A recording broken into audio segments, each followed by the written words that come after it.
Olá, cursistas, tudo bem com vocês? Vamos à nossa última unidade, que é indissociabilidade da pesquisa, ensino e extensão, algumas reflexões. Observem que a expressão indissociabilidade, ela significa que não existe separação. Mas se de um lado não existe separação, de outro, cada um elemento tem um conceito. Agora, na hora deles atuarem, no resultado final, é que eles não estão separados, né? Isso é muito importante para essa unidade, porque quando a gente fala de extensão, a extensão ela é a consolidação da função social, acadêmica, né, dos cursos de uma maneira geral. Então, o que acontece? Essa consolidação do princípio da indissociabilidade está lá na Constituição, pessoal. Né? Então, lá na Constituição, necessariamente, deve perpassar a formação promovida e ofertada por instituição do ensino superior, não sendo opcional a sua implantação. Por que não é opcional? Ela é obrigatória. Isso está nas faculdades, nos centros universitários, nas universidades. Não existe graduação sem extensão. Lamentavelmente, eu quero fazer esse destaque, é algo ainda muito, digamos assim, que não é muito expressivo, viu? Eu vejo, não é querendo puxar a sardinha para a gente, mas eu vejo que, por exemplo, na atuação dos institutos federais, a extensão ela é muito mais expressiva, porque a extensão ela é a função, ela é, digamos assim, o produto da função social da universidade, dos cursos superiores. É o que a sociedade está esperando da gente, né? Então, quando a gente diz que a gente faz uma extensão, né, o que é fazer extensão num curso de graduação, é porque você leva o seu trabalho, inclusive enquanto estagiário, para a sociedade. É quando você é estagiário, é quando você presta um serviço, né, é um laboratório, mas um laboratório para a sociedade observar, para a sociedade perceber que o seu curso ele faz sentido. Né? Então, quando a gente faz um trabalho, e um trabalho social que a gente chama a comunidade, e que isso está institucionalizado, né, a gente diz que a gente faz extensão. Por isso, o curso de vocês tem X horas de curso. Dessas X horas de atividade, de atividades curriculares, né, elas estão divididas em pesquisa, ensino e extensão. Então, os projetos de extensão, quando a gente faz, quando nós professores estamos fazendo, que nós convidamos os alunos, é para que o aluno perceba que a sociedade tem uma expectativa do trabalho dele. Então, o que a gente leva? A gente leva o trabalho até a sociedade. No caso, por exemplo, eu vou falar aqui, dou um exemplo arbitrário de química. Se você for, por exemplo, trabalhar um pré-ENEM, um cursinho pré-vestibular, sei lá, se a expressão é dessa forma, você está dando uma contribuição e mostrando ao mesmo tempo que o seu trabalho ele tem, digamos assim, tem credibilidade. E isso é extensão também, mas é claro, isso tem que ser institucionalizado, tem que estar previsto, com um projeto e tal. Então, observe que o que eu estou falando para vocês está formalizado na Constituição. E aí, continuando. Na trajetória, falando aqui um pouquinho do histórico, na trajetória da extensão universitária, ela está integrada como a terceira função das universidades. Ela surge posteriormente à consolidação e legitimação histórica das outras duas, que é no caso do ensino e pesquisa. Né? Esse processo imprime marcas que constituem permanência e também a coexistência distintas em concepções de ensino e pesquisa, em especial de extensão, das quais derivam estruturas, normas e práticas institucionais individuais. Significa dizer, gente, que quando a gente faz extensão, a gente não está fazendo a extensão de maneira, né, aleatória, ela é institucionalizada, ela está prevista formalmente e está prevista também no currículo. Certo? De vocês. Então, o ensino, que é as atividades, as disciplinas que vocês cursam, a pesquisa, que são atividades também peculiares ao ensino, que está previsto, e a extensão. Só que, às vezes, essas atividades, elas aparecem no currículo diluídas, mas isso tem que estar claro no PPC, viu? No projeto pedagógico do curso. Por isso que eu disse desde o começo, é muito importante que vocês peguem esse documento e leiam na íntegra, porque quando tem a avaliação com o INEP e com os avaliadores no processo de reconhecimento, tanto o cursista quanto os professores têm que deixar isso muito claro, que essa prática ela está sendo realizada naquele curso. Eu quero, inclusive, chamar a atenção de vocês para isso. No caso dos institutos federais, na figura do Sertec, isso vai assumindo algumas especificidades, algumas peculiaridades, que não é igual nas universidades e que, por sua vez, não é igual nas faculdades. Isso tem que estar claro, tanto para o professor quanto para o cursista, e, obviamente, a coordenação ela já se apropria disso. Gente, isso aqui é muito importante que eu estou dizendo para vocês, porque são formas de pontuar o curso. E nós somos também fruto de um curso que está sendo pontuado, né? Então, quando você for contratado, né? Vai dizer, qual é o curso? Licenciatura em Química, lá do Sertec. Esse curso é muito bom, gente. Vocês já perceberam que foi muito pontuado, foi bem pontuado? Vamos lá na plataforma para a gente dar uma olhada. Né? Então, isso é muito importante. A extensão ela está dentro desse circuito de avaliação também, tá bom? E aí, continuando. Ainda um pouco daqui desse contexto histórico. Então, a reiteração histórica da articulação entre ensino e pesquisa e de que a extensão começa a surgir como uma forma de estender o conhecimento para a sociedade, ou seja, ela foi compreendida no Brasil oficialmente e por década como um caminho de difusão, de benefício à população carente. Olha aqui o que eu estou dizendo para vocês. Ainda voltado ao desenvolvimento na ditadura militar. Então, foi ali no contexto da ditadura militar que a gente vê a consolidação institucionalizada da função da extensão, né?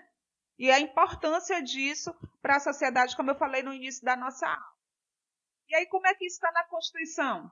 Como é que vocês encontram a extensão na Constituição? No caso da Constituição de 1988, ela está ali no artigo 207, que diz o seguinte: as universidades gozam de autonomia didático-científica, administrativa e de gestão financeira e patrimonial e obedecerão ao princípio da indissociabilidade entre ensino, pesquisa e extensão. Olha que coisa interessante.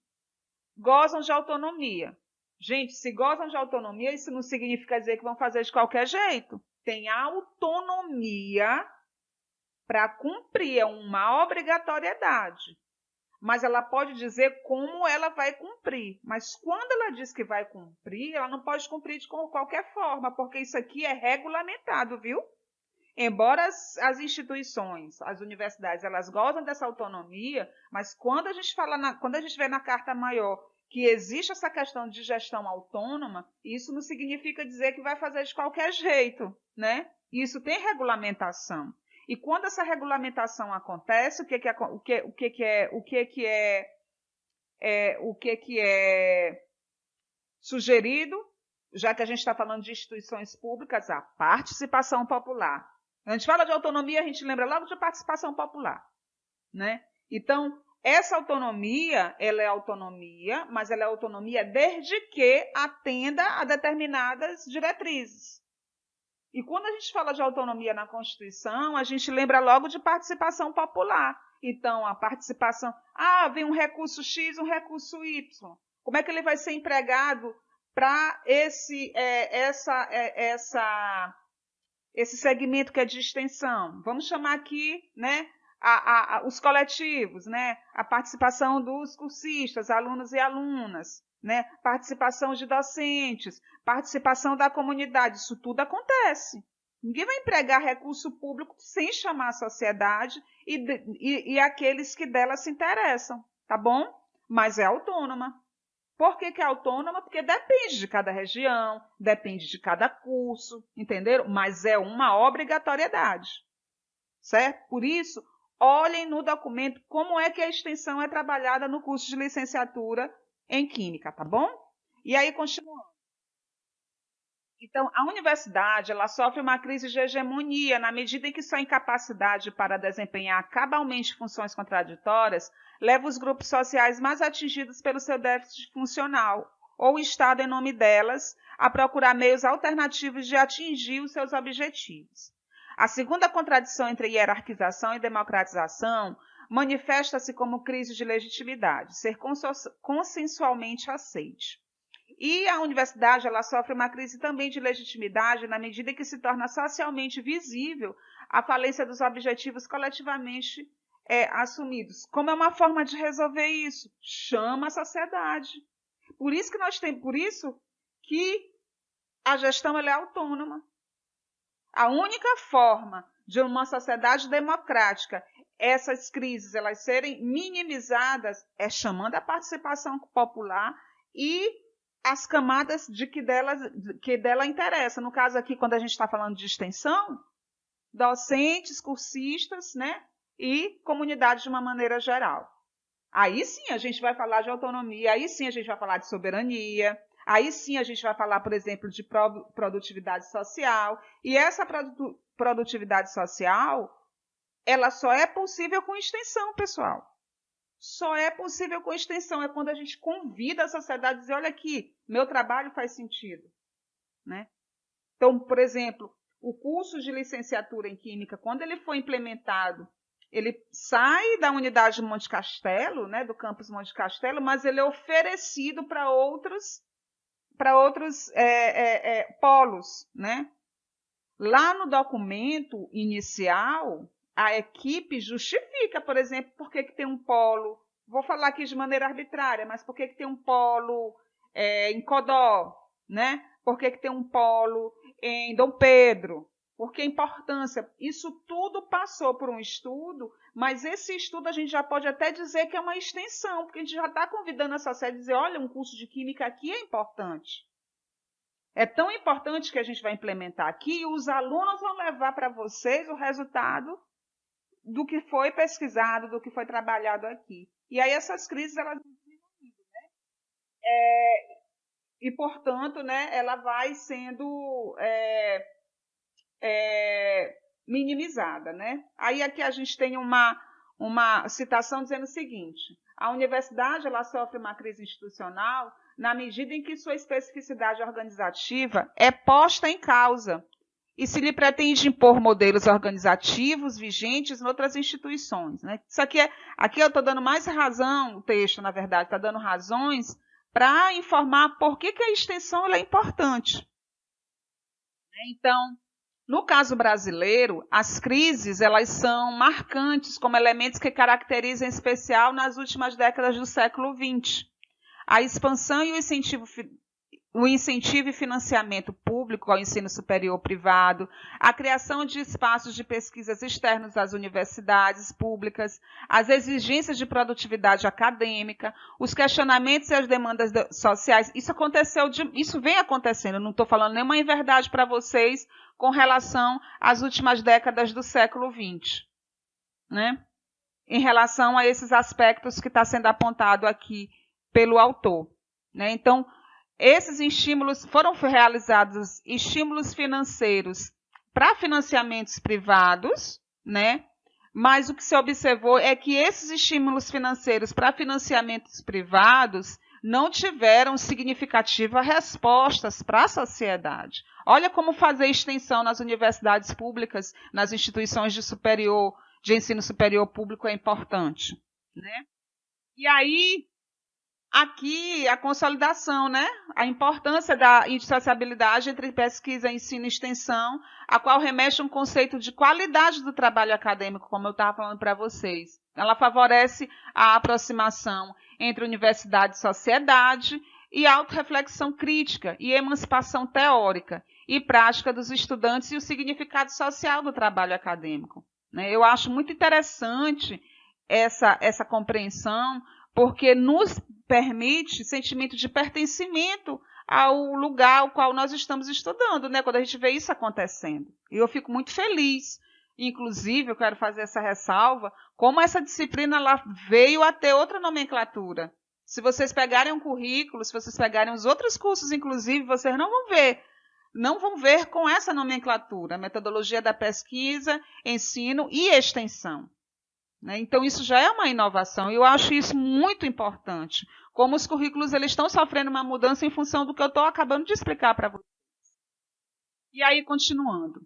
Dessa forma, o princípio da indissociabilidade entre ensino, pesquisa e extensão constitui uma proposição filosófica, política e pedagógica e metodológica para a formação do conhecimento e desenvolvidos na e pela universidade. Uma coisa muito complicada que acontece nas licenciaturas, que inclusive eu estou vendo que vem melhorando, né? Eu sou muito otimista com relação a isso, com essa questão do princípio da indissociabilidade, é em relação às licenciaturas. Ainda, claro, eu acho importante os cursos de formação pedagógica, né, que eles vão ali dar o embasamento para os bacharéis, né, para quem não tem a licenciatura, mas esses cursos mesmos de formação pedagógica, eles já têm esse trato de indissociabilidade. A própria estrutura curricular do curso já traz consigo, né, já traz ali a importância, por exemplo, vou falar do ensino, de que essas disciplinas da educação, elas devem ser necessariamente dialogadas com o curso que você fez. Então, você vai perceber que você não é fazer as disciplinas de maneira isolada. Então, até o trabalho de conclusão de curso, seja ele na forma de artigo ou na forma de monografia, né, os programas eles já trazem ali a exigência do aluno, do docente, do discente ou da discente, já revelar como é que pode dialogar no campo da licenciatura, por exemplo, como é no caso do ensino, né? No caso da pesquisa ao longo do curso, isso também é realizado para que o aluno perceba que ensino, pesquisa e extensão, por exemplo, em licenciatura, é algo indissociável. Como a gente está falando aqui só de extensão, né? Eu acabei fazendo a minha fala, claro, só mais em extensão em função da natureza da unidade. Mas eu já vou estendendo isso aqui para esse tripé, pesquisa, ensino e extensão. A importância da gente não fazer essa separação, embora a gente saiba que cada um tem a sua definição e característica, mas quando a gente vai falar do mundo acadêmico e de sua resposta social, eles são separados, né? E aí, continuando. A extensão assumida como uma das funções da universidade, de certa forma, permite que as ações de ensino e pesquisa e extensão permaneçam dissociadas, ao mesmo tempo em que a universidade atende sua oferta, né? O tripé. Isso porque a coexistência não significa indissociabilidade. É o que eu acabei de dizer para vocês. Eu já vi situações delicadas em alguns cursos de não fazer essa tarefa e os cursos acabarem sendo mal avaliados, né? Por isso, pessoal, peço muito para vocês, muito cuidado de como é que esse curso foi desenhado, para vocês lerem. Ele foi muito bem, né, alinhado à proposta, mas vocês devem ter posse disso para vocês saberem o que é que vocês estão fazendo, como essas disciplinas são oferecidas e por que elas estão sendo oferecidas. E uma forma de justificar é exatamente por conta disso que eu estou explicando para vocês, né? E aí aqui uma citação do Mazzilli. De acordo com Mazzilli, a indissociabilidade poderia gerar um novo movimento no processo de produção, né, e gerou, né, e de socialização do conhecimento na educação superior, ao relacionar dialeticamente o ensino da pesquisa e a extensão, né, e acabou gerando, porque gera a produção de novo conhecimento. Quando você leva a sua produção para a comunidade também contribui com sua pesquisa. Olha como a função da extensão ela é indissociável. Você leva até lá e você vai ver problemas ou vai ver situações que vão contribuir com sua pesquisa, mas porque foram oriundas de processos extensivos, promovidos pela instituição do ensino superior. Se isso não acontece, né, a sociedade ela vai imaginar que, por exemplo, um curso de medicina ele fica lá e fica restrito à universidade, se você quiser que pague e tal, né? Quando, na verdade, não é assim. A sociedade ela espera essa resposta. E aí, continuando, já aqui nas considerações finais. O princípio da indissociabilidade entre ensino, pesquisa e extensão não pode ser pensado de forma isolada, né? Como em si mesmo. ele decorre de discussões acerca da consolidação de determinado projeto de universidade, projeto esse que não foi de cima, às vezes foi de cima para baixo a discussão, mas quando a gente está falando da Constituição de 1988, a gente está falando da Constituição mais democrática da história do pensamento, da história da sociedade brasileira, né? Cuja formação e produção de conhecimento dialogassem de forma mais ativa e dialógica com os demais segmentos da sociedade. Né? Então, assim, esse princípio envolve uma dupla perspectiva sobre sua presença e desenvolvimento na universidade. Essa aula ela foi oriunda do texto da Nádia Gonçalves. O texto tem por nome Indissociabilidade entre Ensino, Pesquisa e Extensão, princípio necessário. Vocês podem encontrar o texto na íntegra no ambiente virtual acadêmico de vocês. Muito obrigada. Qualquer dúvida, viu? Estamos aqui. Podem me procurar aqui no ambiente virtual acadêmico ou nos canais de comunicações principais. Um abraço.